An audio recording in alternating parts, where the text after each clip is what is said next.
സഭാപ്രസംഗകൻ പുസ്തകത്തിൽ നിന്നുള്ള വായന. അധ്യായം 5. ദൈവഭക്തി. ദേവാലയത്തിലേക്ക് പോകുമ്പോൾ സൂക്ഷ്മതയുള്ളവനായിരിക്കുക. ശ്രദ്ധിച്ചു കേൾക്കാൻ അടുത്തു ചെല്ലുന്നതാണ് വിഡ്ഢിയുടെ ബലിയർപ്പണത്തേക്കാൾ ഉത്തമം. തങ്ങൾ തിന്മയാണ് പ്രവർത്തിക്കുന്നതെന്ന് ഭോഷന്മാർ അറിയുന്നില്ല. വിവേകശൂന്യമായി സംസാരിക്കരുത്. ദൈവസന്നിധിയിൽ പ്രതിജ്ഞയെടുക്കുവാൻ തിടുക്കം കൂട്ടരുത്. ദൈവം സ്വർഗത്തിലാണ്, നീ ഭൂമിയിലും. അതുകൊണ്ട് നിന്റെ വാക്കുകൾ ചുരുങ്ങിയിരിക്കട്ടെ. ആകുലതയേറുമ്പോൾ ദുസ്വപ്നങ്ങൾ കൂടും. വാക്കുകളേറുമ്പോൾ അത് മൂഢജൽപ്പനമാകും. ദൈവത്തിന് നേർച്ച നേർന്നാൽ നിറവേറ്റാൻ താമസിക്കരുത്. മൂഢരിൽ അവിടത്തേക്ക് പ്രീതിയില്ല. നേരുന്നത് നിറവേറ്റുക. നേർന്നിട്ട് നിറവേറ്റാത്തതിനേക്കാൾ ഭേദം നേരാതിരിക്കുന്നതാണ്.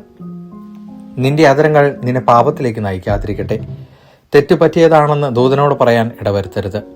വാക്കുകളാൽ ദൈവത്തെ പ്രകോപിപ്പിക്കുകയും അങ്ങനെ നിന്റെ അധ്വാനഫലം നശിക്കാൻ ഇടയാക്കുകയും ചെയ്യുന്നത് എന്തിന്? സ്വപ്നങ്ങളേറുമ്പോൾ പൊള്ള വാക്കുകളും വർദ്ധിക്കുന്നു. അതുകൊണ്ട് ദൈവത്തെ ഭയപ്പെടുക.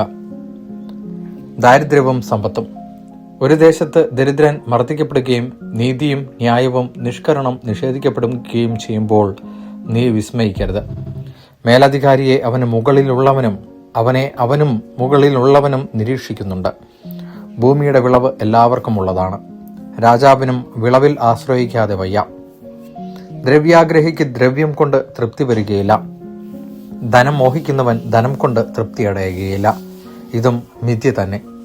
വിഭവങ്ങൾ ഏറുമ്പോൾ അത് തിന്നൊടുക്കുന്നവരുടെ എണ്ണം പെരുകുന്നു. നോക്കി നിൽക്കാനല്ലാതെ ഉടമസ്ഥന് അതുകൊണ്ട് എന്തു പ്രയോജനം? ഭക്ഷിക്കുന്നത് അല്പമോ അധികമോ ആകട്ടെ, അധ്വാനിക്കുന്നവന് സുഖനിദ്ര ലഭിക്കുന്നു. എന്നാൽ അമിത സമ്പാദ്യം ധനികന്റെ ഉറക്കം കെടുത്തുന്നു. സൂര്യന് കീഴെ ഞാൻ വലിയൊരു തിന്മ കണ്ടു. ധനികൻ തന്റെ തന്നെ നാശത്തിന് മുതൽ സൂക്ഷിക്കുന്നു.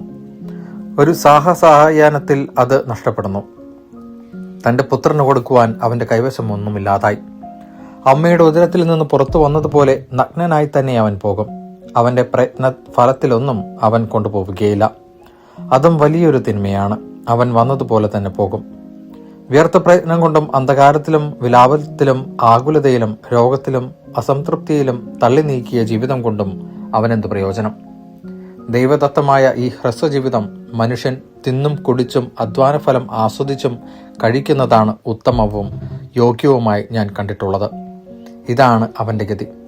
സമ്പത്തും സമൃദ്ധിയും അത് അനുഭവിക്കാനുള്ള കഴിവും നൽകി ദൈവം അനുഗ്രഹിച്ചിട്ടുള്ള ഓരോ വ്യക്തിയും തന്റെ ഈ അവസ്ഥയെ മാനിക്കുകയും അധ്വാനഫലം ആസ്വദിക്കുകയും ചെയ്യേണ്ടതാണ്.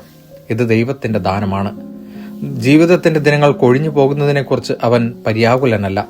കാരണം ദൈവം അവന്റെ ദിനങ്ങൾ സന്തോഷഭരിതമാക്കിയിരിക്കുന്നു. ദൈവവചനമാണ് നാം കേട്ടത്.